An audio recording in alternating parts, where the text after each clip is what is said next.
You said it happened in the Diaz 2 fight as well. What do you now take away from that and do differently to try and avoid that scenario happening again? 30 minutes that fight went on for, Caroline. That's the longest I've ever fought for. 25 minutes is an MMA fight, the maximum you can go. And I went that with Diaz. That was also the longest. And then this one, just under 30 minutes. That's a long time to be fighting.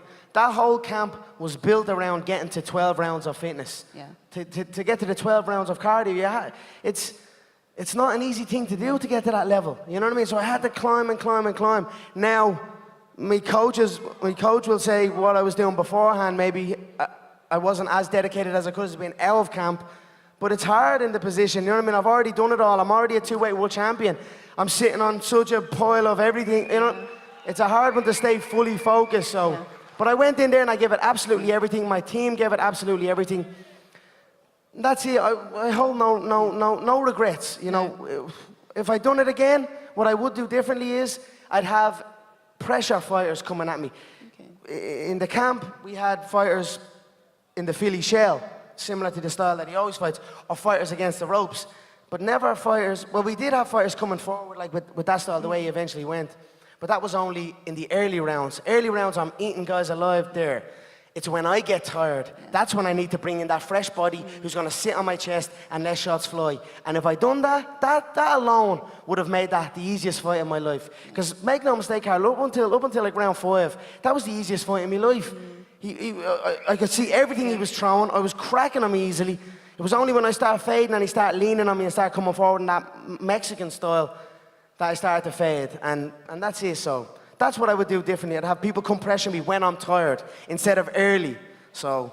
Well, you're always pushing the boundaries with the training and the techniques that you're using. You're at the UFC High Performance Center. You know, we saw you sort of running underwater on treadmills, doing all this crazy stuff.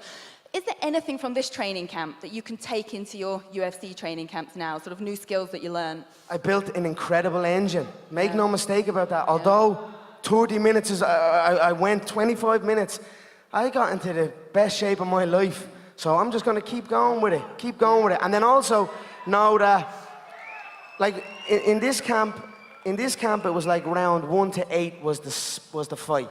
And then 8, 9, 10, 11, 12 was my friends, more people I'm comfortable with, just to get to the 12th round. Because I had to get to the 12th round in sparring comfortably and safely. And if I'd done it too early, I could have picked up an injury, lost out on the fight, lost out on the whole event, and hampered everything. So that was the goal. This time, I'd probably switch it around. I'd have round 1 to 8 heavy, real competitive, and then I just have a heavier opponent on me, putting the pressure for the last 4 rounds, and I just have to survive in there. And I honestly, truly feel if I'd have done that, I would have been laughing in that fight. But look, you live and learn. That's what we say. You don't lose. You either win or you learn. Yeah, and that saying has taken you well through your career so far. We have some water, please. Look. Nah, vodka and orange. Look that. I'm squeezed into this suit. I got this suit fitted about a couple of months ago, and I'm squeezing into it now. Is this one of the McGregor Augusto? Yeah, this is an August McGregor line. It looks like the tartan for the Scots. You know what I mean? I was thinking about that. That's why I rocked this one. Look, you may have bought a suit. Mayweather's... After the fight, you had some words for Conor McGregor. Of course, you're being asked about him over and over again. Do you think he has anywhere to go, or are you confident that he will be fighting you next? Check. Straight up, this is chess, man. You got nowhere to go. You're in check. So you need to defend. Don't vacate the thing, because you know what? This isn't about the money fight. What it is about pride, man. You don't want to see me holding your real belt, buddy. So you need to defend it. And if you want, go ahead and just leave it right there. Sit it down and just walk away, okay? Just sit it down and walk away. Nobody will get hurt. Do you get the impression that Conor will want a challenging fight like yourself, or that he will walk away from it? I know Conor. Conor's a gamer. He's an athlete. And as much as I talk and everything else, it would be the most impressive game fight in the world. And I feel that if he wants a game opponent, you can't go to Nate. Nate's not your game opponent. You want a righteous opponent. You want somebody who wants to talk. Look, I saved some of my best material. I was quiet this whole entire time, man. I was saving some of my best material for you, buddy. So if you start hearing things about Nate, will you start talking up, or do you feel like you've done the talking, though? That is the talk, right? This is what it's about. You have an interim title. I'm not hurt. I'm definitely not hurt. They didn't give me any disciplinary, no violation, no nothing. So if I'm not hurt, you need to defend, straight up. So that's in the rule book. UFC, I didn't write it. UFC did. Picture of you in his new 19 million home in Beverly Hills. Are you going to reciprocate? I don't know. It's some house.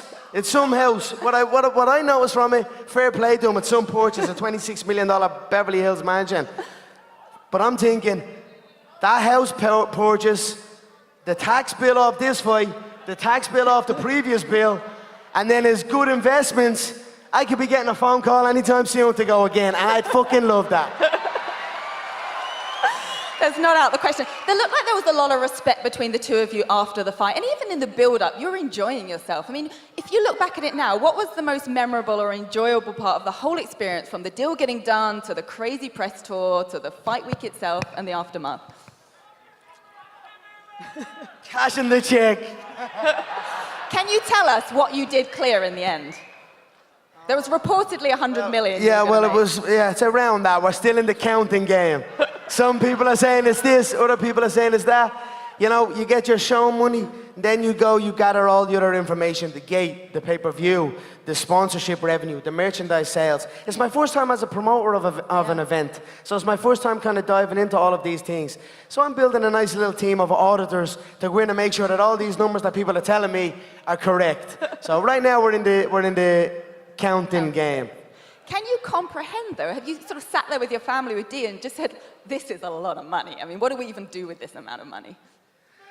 Yeah, what do you invest in? What do you buy? Have you even splurged out on anything? You know, yet? here's the thing. I'm only starting. Yeah. I'm only starting. Honestly, I'm only warming up here. I was already set. I was already number 24 on the Forbes list this year. 34 million I made this year. You know, so I was okay. It wasn't like I won the lotto and I was like, yeah. I actually haven't even touched the money of it yet. Yeah. I'm more kind of. I've been more studying the contest, realizing that I could have won that fucking fight, and then just been and sitting back and just having to take it on the chin. Yeah. I got beat. I feel I could have won, but hey. So as far as the money, I'm just kind of chilling with it, figuring it out, and then looking to see what's next from a competitive standpoint. Well, let's talk about that. So I was going to sort of come to that at the end, but you brought up the fact you want to defend your lightweight belt. You've never actually defended a belt in Cage Warriors or the UFC, is that correct? Look, No, I don't mean like that. Just that opportunity hasn't arisen yet. I won the featherweight and the lightweight Cage Warriors belt.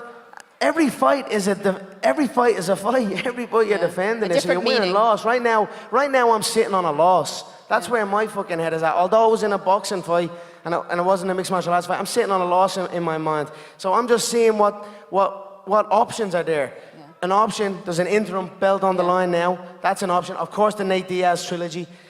One of these boxer guys, maybe Malignaggi, maybe get him into an MMA bout, or Floyd, entice Floyd back. We can either do a rematch in boxing, or like he actually said originally, we'll do an MMA fight next. So they're the options that are on the table for me right now. Let's have a look at all those options. So firstly, what do you think of Ferguson Lee? I mean, who... Buckles above the eyebrow, dip in low and walk forward. So I was not anticipating that. I was always in sparring and preparation, dealing with the defensive fighter, the Philly shit. Right now, I'm not worried about him. Right now, I'm worried about just holding this and then showing my baby boy as soon as I get back. First off, where's the sunglasses at? We all have our sunglasses. We're ready to pop them on, and you're not wearing them right now. Congratulations, brother. We saw you go for a lot of submissions. We're used to seeing you do your dart choke, your head and arm triangle, everything from a front headlock. Is this a part of your arsenal that we haven't really seen you submit from your back? Absolutely. The game plan was to get him so aggressive that he wanted to use so much energy. He had me pinned up against the cage, which I'm sure a lot of people were unsure of. But I had him in a can opener situation, which I use with a lot of different jiu-jitsu people, which takes a lot of energy out of them. I'm a veteran in the sport. I have a lot of experience. And I had a lot of hay stacked in that barn ready for it to go round 5. And I just kept my composure. And as soon as I felt that submission sink in, whether it was the arm bar, he reversed it. I knew it was going to be there all day. I had my feet on his hips. I just knew he was going to put a lot of forward pressure, and there was the triangle. Listen to the corners, and that was it. Yeah, well, Tony, first of all, congratulations, man. You know, I always like watching you fight. You went in there, you had a beautiful performance. Early on, you seemed to have your eye was bothering you a little bit. It seemed like you maybe got poked in the eye or hurt with a punch. What was going through your head there, and how bad was it bothering you early in that fight? I couldn't really see on about this way, about halfway out of my eye. Stuff happens in a fight. I mean, it is what it is. But a lot of experience that I have, just I knew how to weather the storm. And he was just going to keep putting forward pressure. I knew he was going to try to take me down. And this isn't wrestling. I don't care about the takedowns. Go ahead and take him down, and you're going to stuff some elbows. You're going to feel everything that I'm going to have in my guard. Well, Tony, you and I were working together the night you and Kevin kind of kicked off your rivalry here on the air, and you seemed to really be talking to him during the fight as well. How much smack talk, how much of his smack talk maybe bothered you at all before this fight, and what were you saying to him during the fight? Well, he used all that energy. Something you're doing, do you take that into consideration throughout your training camp? Do you take time for yourself? Because you seem to be a really, powerfully willed person, and I respect you for that, man. You come in here, you say you're going to get things done, so my hat's off to you, first of all, for being like that. But how is that in training? What are some of the things that maybe you do that make you so mentally strong when you get into that octagon? Oh, man. I've mastered the basics. I've definitely mastered the basics. I've taken a lot of time to do that. But I have to do extreme types of things like take an ice bath instead of a cryo, go climb up a mountain, but instead of wearing nothing, I'm wearing a 50-pound pack. Once I get to the top, I'm doing different things that are just going to just keep it up here.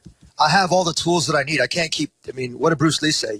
You fear the man that practices like one kick 1,000 times, not the man that knows 1,000 kicks. I have a lot in my arsenal. I have a very big toolbox, and I'm Mexican too, so I'm very willing to be able to use duct tape and brick when I have to, and really put my mind and my mental to it. So as long as We cracked him with the left hand, and I saw him in a bit of panic, but he stayed very. Nice to see that. Conor, going back to the Mayweather fight, the stoppage, in your opinion, now you've watched it back, was it early? Would you prefer to have Adelaide Board's husband, Robert Board. That's all I'll say on that. Right. That's her husband. When we came face to face and we done the rules thing, when Floyd was here, I was here, the ref was here, he was always staring at me. And I'm looking at him staring at me, and I'm like, I could see in the peripheral of my vision that he was just looking at me and he wasn't looking at Floyd. I was almost going to say, he's fighting as well, mate. Give him the fucking, give him a rules meeting. You know what I mean? What's going on there?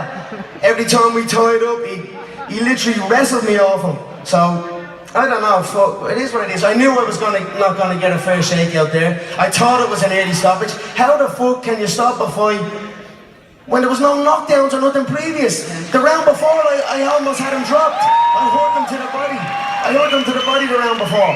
So how the fuck can you, like round 10, then stop it like that when there's a first sign of a wobble?